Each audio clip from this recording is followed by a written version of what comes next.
Hello दोस्तों। अगर आप हमारे यूट्यूब चैनल पर नए हैं तो कृपया चैनल को लाइक और सब्सक्राइब जरूर कर लेवे। डिक्टेशन स्टार्ट होगी 3 सेकंड बाद। स्टार्ट।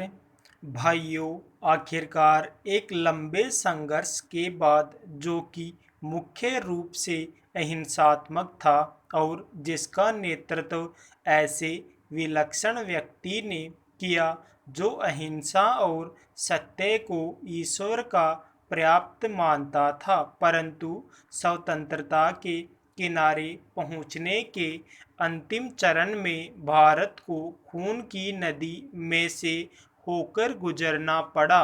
और यह नदी भारतीयों ने ही खोदी थी तथा इसमें भारतीयों का ही खून बह रहा था।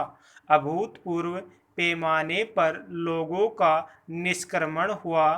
पुरुषों, स्त्रियों, बच्चों, बूढ़ों, बीमारों समेत 1 करोड़ व्यक्ति, जिनके शरीर से खून चूसकर भारत की भूमि तक को रंग रहा था, भारत के एक ओर से दूसरी ओर गए। उन्होंने अपने पीछे न केवल मकान और जमीनें छोड़ी, बल्कि अपने घर के व्यक्तियों के मर्त शरीर भी छोड़े। स्वतंत्र भारत के किनारे तक पहुंचने के लिए देश को यह मूल्य चुकाना पड़ा और वह 2 प्रभुसत्तात्मक राष्ट्रों भारत और पाकिस्तान में विभाजन हो गया। यह 15 अगस्त 1947 की बात है। कांग्रेस ने, जो वास्तविक रूप से 1885 से भारत की राष्ट्रीय वाणी थी, हमेशा भारत की एक राजनीतिक इकाई के रूप में संकल्पना की थी।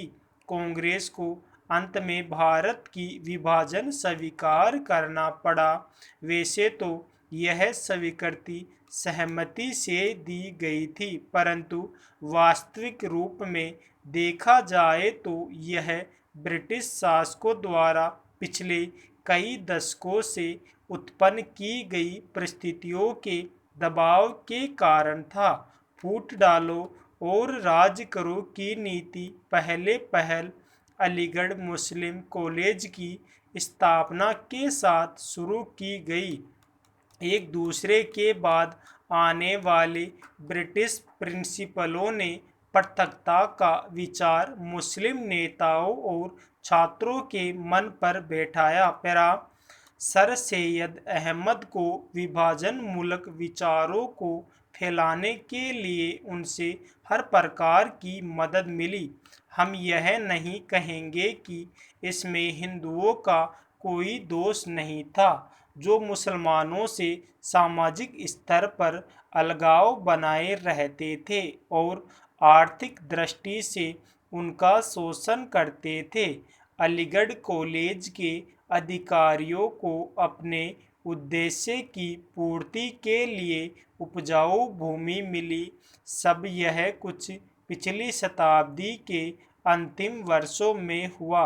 इन्होंने सोच समझकर राष्ट्रीय मुसलमानों की उपेक्षा करने की नीति अपनाई।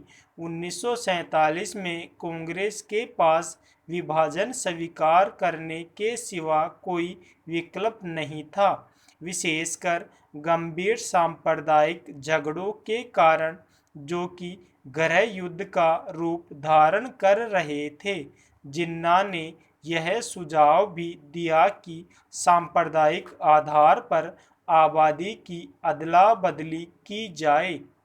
शायद वह बेहतर समाधान होता, क्योंकि इससे शायद वे कुर्तव्य न होते जो बहुत लंबे काल तक पड़ोस में रहने वालों के साथ उनके पड़ोसियों ने किए। विभाजन को स्वीकार करते हुए कांग्रेस ने 15 जून 1947 को दिल्ली में एक प्रस्ताव पास किया, जिसमें अंतिम बार भारत की मूलभूत एकता का आग्रह किया गया था। इसमें कहा गया था, पिछली 2 पीढ़ियों के श्रम और बलिदान की नहीं, बल्कि भारत का विस्तृत इतिहास और परंपरा भी इस मूलभूत एकता की साक्षी है। प्यारा भाइयों, भूगोल, पर्वत और समुद्र ने भारत के स्वरूप का निर्माण किया है। कोई मानव संस्था इसके आकार को बदल नहीं सकती और न ही उसके अंतिम लक्ष्य में बाधक बन सकती है। आर्थिक परिस्थितियों और अंतर्राष्ट्रीय मामलों की लगातार मांगों के कारण भारत की एकता और भी आवश्यक हो गई है। भारत के जिस चित्र को हमने अपने दिलों में संजोया है, वह सदा हमारे दिलों और दिमागों में रहेगा। अखिल भारतीय कांग्रेस समिति गंभीरता से यह विश्वास करती है कि जब वर्तमान भावनाओं की उत्तेजना समाप्त हो जाएगी तो भारत की समस्याओं को उचित परिप्रेक्ष्यता में देखा जाएगा और भारत में दो राष्ट्रों के अस्तित्व के झूठे सिद्धांतों को समाप्त कर दिया जाएगा और सभी इसका त्याग कर देंगे। सामान्यतः राष्ट्रीयता जातीय, भाषाई अथवा भौगोलिक तत्वों पर आधारित होती है, परंतु इस्लाम का अलग अस्तित्व है जो अन्य धार्मिक वर्गों में मिश्रित नहीं होता।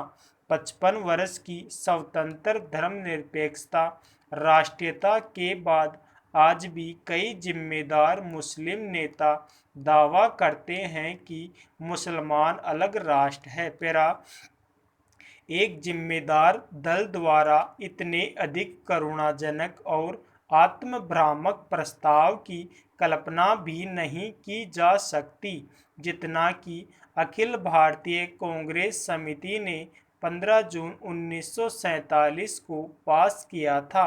सभी नेता थक चुके थे और बूढ़े हो रहे थे। आदर्शवाद की जिस ज्वाला ने उन्हें 26 वर्ष पूर्व प्रेरित किया था, उसका जोश ठंडा होने लगा था।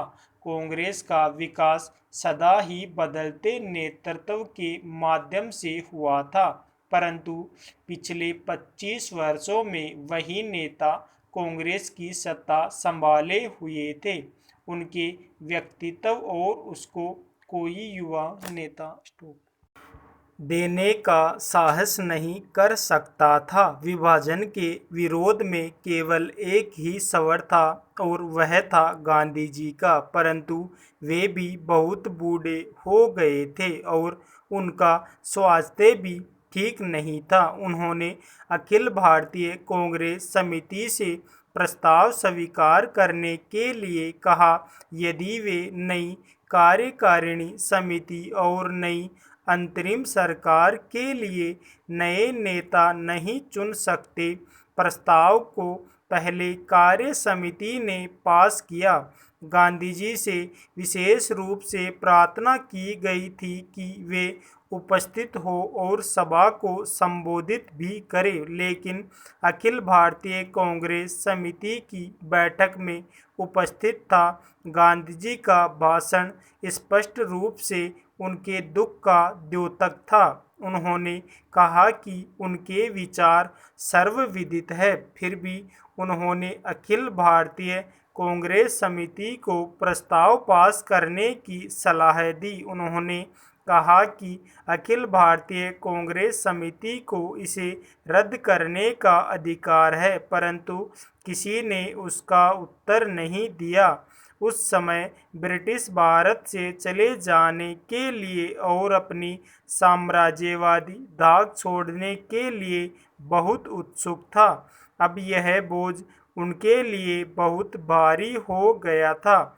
एशिया के राजनीतिक पुनरुत्थान की उठती हुई लहर को नियंत्रित करना था। पैरा आज दुनिया बहुत छोटी हो गई है और हम अलग अलग खानों में बंटकर नहीं रह सकते। हमें अपने लक्ष्य प्राप्ति के लिए कहीं अधिक एक होकर रहने की आवश्यकता है।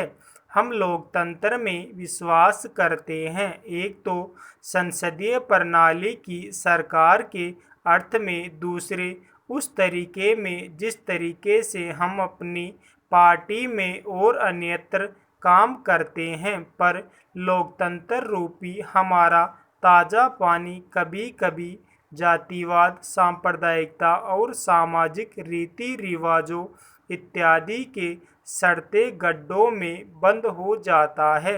आपके पास लोकतंत्र है, आपके पास वोट देने का अधिकार है, या आप अपने विचारों को खुलकर प्रकट कर सकते हैं। स्टॉप। आशा करता हूँ डिक्टेशन आपको बहुत पसंद आई होगी। धन्यवाद।